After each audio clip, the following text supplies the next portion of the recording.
Hello everyone, स्वागत है आप सभी का डेली करंट अफेयर्स में। आज हम 18 अक्टूबर की करंट अफेयर्स को देखेंगे। ठीक है, तो चलिए सबसे पहले खबर को देखते हैं। सबसे पहली खबर है बंदा सिंह बहादुर 1670 से लेकर 1716। बंदा सिंह बहादुर ये कौन थे? तो बाबा बंदा सिंह बहादुर एक सिख योद्धा और खालसा सेना के कमांडर थे। ठीक है, तो कौन थे ये? सिख योद्धा और खालसा सेना के कमांडर थे। मूल रूप से उनका नाम लक्ष्मण देव था। ठीक है, इनका नाम क्या था? लक्ष्मण देव था, नोट कर ले। उनका जन्म एक हिंदू परिवार में हुआ था। गुरु गोविंद सिंह ने उन्हें बंदा सिंह बहादुर की उपाधि प्रदान की थी। ठीक है, तो बंदा सिंह बहादुर उनको उपाधि किसने दी थी? तो गुरु गोविंद सिंह ने दी थी। इसको नोट कर ले, गुरु गोविंद सिंह ने उन्हें बंदा सिंह बहादुर की उपाधि प्रदान की थी। उसके बाद है उन्होंने मुगल सेना को पराजित कर पंजाब में खालसा शासन की स्थापना की थी। ठीक है, किस सेना को पराजित कर की थी? तो मुगल सेना को पराजित करके खालसा शासन की स्थापना की थी। उन्होंने जमींदारी प्रथा का उन्मूलन किया और नानक शाही सिक्के चलाए। ठीक है, तो किसका उन्मूलन किया? तो जमींदारी प्रथा का। और कौन से सिक्के चलाए? तो नानक शाही। ठीक है, नानक शाही सिक्के किसने चलाए? तो बंदा सिंह बहादुर ने। ठीक है, मुगल शासक फर्रुखसियार के समय उन्हें कैद कर लिया गया। ठीक है, पूछा जा सकता है कि किनके समय उनको कैद कर लिया गया? तो फर्रुखसियार के समय। अनेक यातनाओं के कारण महरौली में उनकी मृत्यु हो गई थी। ठीक है, उनके नैतिक मूल्य में देखें तो न्याय, साहस और बदलाव की भावना विद्यमान थी उनमें। ठीक है, तो यहाँ पे कुछ चीज़ें नोट करने वाली हैं। इसमें फर्स्ट उनका डेट, उनका जन्म कब हुआ था और कब उनकी मृत्यु हुई थी। योद्धा थे और कमांडर थे। ठीक है, उनका मूल नाम लक्ष्मण देव था। ठीक है, और गुरु गोविंद सिंह ने उन्हें सिंह बहादुर की उपाधि दी थी। इसको नोट करना है। उसके बाद उन्होंने मुगल सेना को पराजित कर खालसा शासन की स्थापना की थी। किससे? मुगल शासक। और जमींदारी प्रथा का उन्मूलन कर नानक शाही सिक्के चलाए थे। ठीक है, और फर्रुखसियार के समय उनको कैद कर लिया गया। ठीक है, तो ये कुछ पॉइंट नोट करने वाले थे। नेक्स्ट देखते हैं। जागेश्वर मंदिर और पार्वती कुंड चर्चा में है। ये उसकी तस्वीर है, आप देख लें। जागेश्वर मंदिर और पार्वती कुंड क्यों चर्चा में है? तो प्रधानमंत्री ने उत्तराखंड में जागेश्वर मंदिर और पार्वती कुंड का दौरा किया। तो जागेश्वर मंदिर और पार्वती कुंड कहाँ हैं? तो उत्तराखंड में है, नोट कर लें। उसके बाद है जागेश्वर मंदिर गंगा नदी के पास स्थित है। ठीक है, यह स्थित शिव मंदिर के अलग अलग देवताओं के 100 से अधिक प्राचीन लघु मंदिरों से घिरा हुआ है। ठीक है, तो 100 से अधिक प्राचीन लघु मंदिरों से घिरा हुआ है। कौन सा? जागेश्वर मंदिर। ठीक है, नेक्स्ट। उसके बाद यह मंदिर गुप्तोत्तर और पूर्व मध्य काल के हैं। किस काल के हैं? तो गुप्तोत्तर और पूर्व मध्य काल के हैं। यहाँ स्थित ज़्यादातर मंदिरों का निर्माण और पुनर्निर्माण कलचुरी राजवंश के शासनकाल में कराया गया। कत्यूरी है, हो गया। ठीक है, कलचुरी राजवंश के शासनकाल में कराया गया था। स्कंद पुराण और लिंग पुराण के अनुसार शिवलिंग की पूजा सबसे पहले जागेश्वर से आरंभ हुई थी। ये फैक्ट नोट कर ले। स्कंद पुराण और लिंग पुराण के अनुसार शिवलिंग की पूजा सबसे पहले जागेश्वर से आरंभ हुई थी। जो जागेश्वर मंदिर उत्तराखंड का है, यहाँ से शिवलिंग की पूजा आरंभ हुई थी। और इसका प्रमाण क्या है? स्कंद पुराण और लिंग पुराण कहते हैं। ठीक है, क्वेश्चन पूछ सकता है इससे। उसके बाद यह क्षेत्र भगवान शिव की पूजा करने वाले पुनरुत्थानवादी संप्रदाय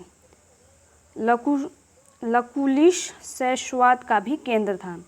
ठीक है, लकुलिश शैशवाद का केंद्र था।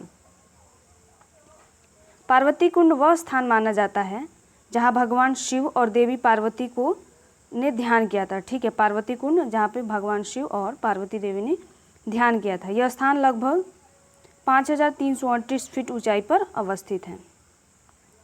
ठीक है,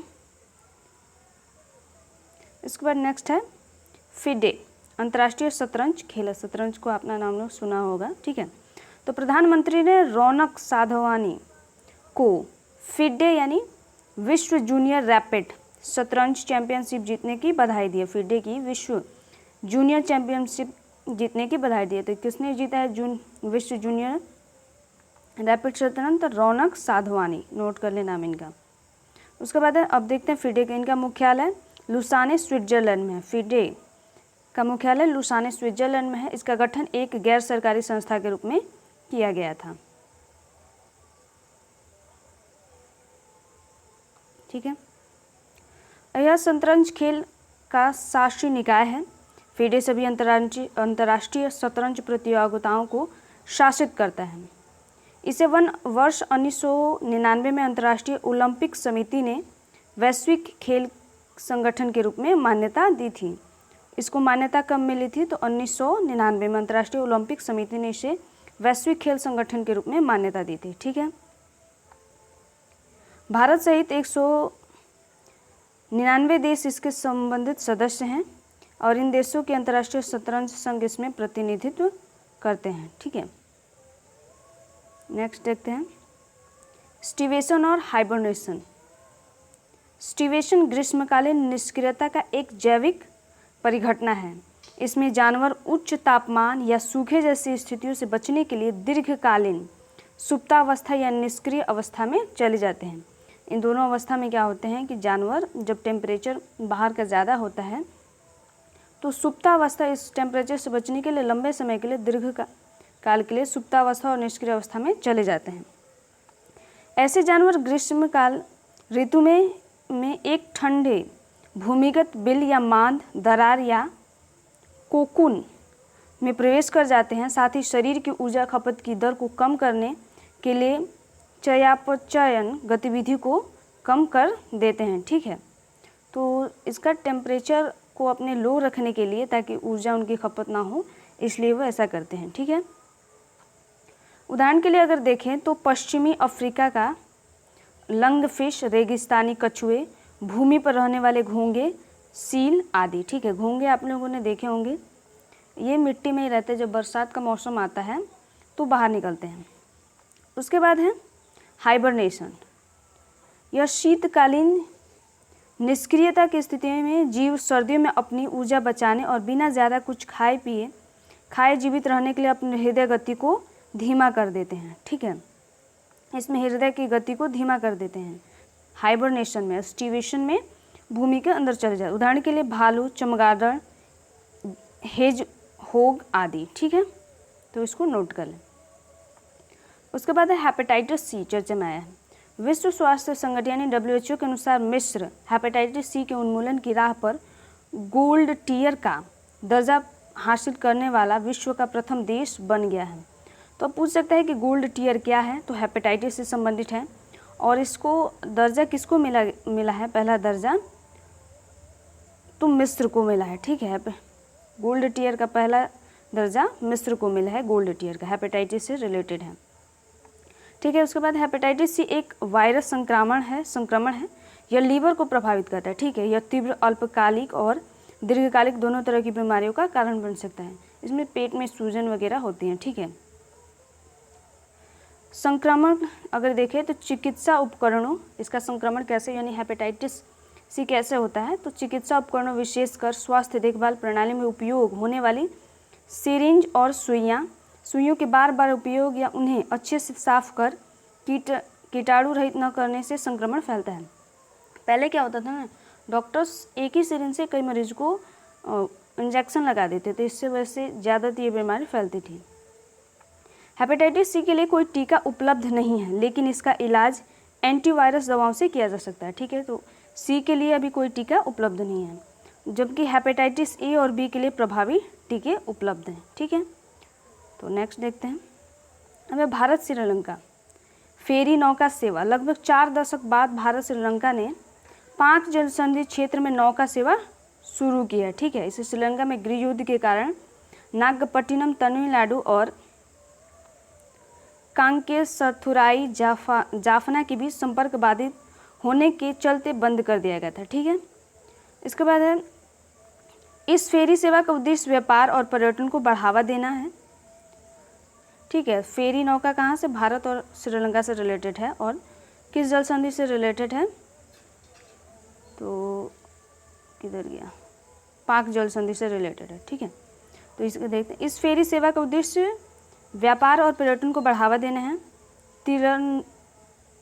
तिरुनल्लर नागौर आदि जैसे धार्मिक स्थलों से नागपट्टनम की निकटता के चलते इस फेरी सेवा को बढ़ावा मिलेगा। कांकेसथुराई श्रीलंका का यह बंदरगाह भारत के पश्चिमी तट पर स्थित बंदरगाहों के सबसे निकट है। कौन सा? कांकेसथुराई श्रीलंका का बंदरगाह है और भारत के पश्चिमी तट पर स्थित बंदरगाहों के सबसे निकट है। नागपट्टिनम बंदरगाह, यह बंदरगाह कड़ुवैयार नदी के मुहाने पर बंगाल की खाड़ी के तट पर स्थित है। पाक जल संधि, यह बंगाल की खाड़ी में स्थित यह जल संधि दक्षिण पूर्व भारत और उत्तरी श्रीलंका के बीच प्रवेश द्वार के रूप में काम करता है। ठीक है, तो ये बंदरगाह हैं, इनको ध्यान रखना है। फिर यह जल संधि पंबन द्वीप भारत, एडम्स ब्रिज, राम सेतु और प्राकृतिक चूना पत्थर की श्रृंखला जो है, राम सेतु क्या प्राकृतिक चूना पत्थर की श्रृंखला है। उसके बाद हम मन्नार की खाड़ी और मन्नार द्वीप श्रीलंका से घिरी हुई है। ठीक है, कौन सी जल संधि? तो यही जल संधि। नेक्स्ट है केंद्रीय सूचना आयोग और राज्य सूचना, ये भी चर्चा में था। तो चलिए केंद्रीय सूचना आयोग पहले देख लेते हैं। सेंट्रल इन्फॉर्मेशन कमीशन CIC, इसकी स्थापना सूचना का अधिकार अधिनियम 2005 के प्रावधानों के तहत वर्ष 2005 में केंद्र सरकार द्वारा की गई। यह कोई संवैधानिक निकाय नहीं है। ठीक है, तो स्थापना कब की गई थी? 2005 में, और यह कोई संवैधानिक निकाय नहीं है केंद्रीय सूचना आयोग। सदस्यों की बात करें तो इस आयोग में एक मुख्य सूचना आयुक्त और अधिकतम 10 सूचना आयुक्त होते हैं। तो इसको नोट कर ले, एक मुख्य सूचना आयुक्त और अधिकतम 10 सूचना आयुक्त होते हैं। ठीक है, नेक्स्ट नियुक्ति, इनकी नियुक्ति राष्ट्रपति द्वारा एक समिति की सिफारिश पर की जाती है। नियुक्ति कौन करता है? राष्ट्रपति, और एक समिति की सिफारिश पर की जाती है जिसमें अध्यक्ष के रूप में प्रधानमंत्री होते हैं, लोकसभा के विपक्ष के नेता और प्रधानमंत्री द्वारा नामित एक केंद्रीय कैबिनेट का मंत्री होता है। इससे बहुत ज़्यादा क्वेश्चन पूछते हैं। ठीक है, तो इसको नोट कर लें और याद भी कर लें। राष्ट्रपति द्वारा नियुक्ति केंद्रीय सूचना आयोग की एक समिति की सिफारिश पर जिसका अध्यक्ष प्रधानमंत्री, लोकसभा के विपक्ष का नेता और प्रधानमंत्री द्वारा नामित केंद्रीय कैबिनेट मंत्री शामिल होते हैं। कार्यकाल देखें तो मुख्य सूचना आयुक्त और एक सूचना आयुक्त केंद्र सरकार द्वारा निर्धारित अवधि के लिए 65 वर्ष की आयु प्राप्त करने तक जो भी पहले हो पद पर रहते हैं। ठीक है, जो मुख्य सूचना आयुक्त और जो सूचना आयुक्त होंगे 10, वे जितने टाइम तक केंद्र सरकार नियुक्त करे उनको और 65 वर्ष की उनकी आयु तक रहते हैं। ठीक है, वे पुनर्नियुक्ति के पात्र नहीं होते हैं। यहाँ पे ध्यान रख रहे हैं, उनकी पुनर्नियुक्ति नहीं होती है। और ये वर्ष 2019 में RTI अधिनियम 2005 में किए गए संशोधन के अनुसार किया गया है कि उनकी पुनर्नियुक्ति नहीं होगी। उसके बाद आयोग का कर्तव्य है कि वह सूचना का अधिकार अधिनियम 2005 के तहत किसी विषय पर प्राप्त शिकायतों के मामले में संबंधित व्यक्ति से पूछताछ कर सकता है। ठीक है, आयोग उचित आधार होने पर किसी भी मामले को स्वतः संज्ञान में लेते हुए जांच का आदेश भी दे सकते हैं, यानी कुछ मामलों को स्वतः संज्ञान में लेकर अपने हाथ में लेकर काम कर सकता है उस पर। आयोग के पास पूछताछ करने हेतु सम्मन भेजने, दस्तावेज की आवश्यकता आदि के संबंध में सिविल कोड की शक्तियाँ प्राप्त हैं। तो यहाँ पे देख लें, इनको सिविल कोड की शक्तियाँ प्राप्त है। सिविल कोड और क्रिमिनल कोड 2 कोड होते हैं। ठीक है, अब है राज्य सूचना आयोग, ये अंतिम है। इसका गठन राज्य सरकार द्वारा किया जाता है। ठीक है, इसमें एक राज्य का मुख्य सूचना आयुक्त यानी state chief information commissioner SCIC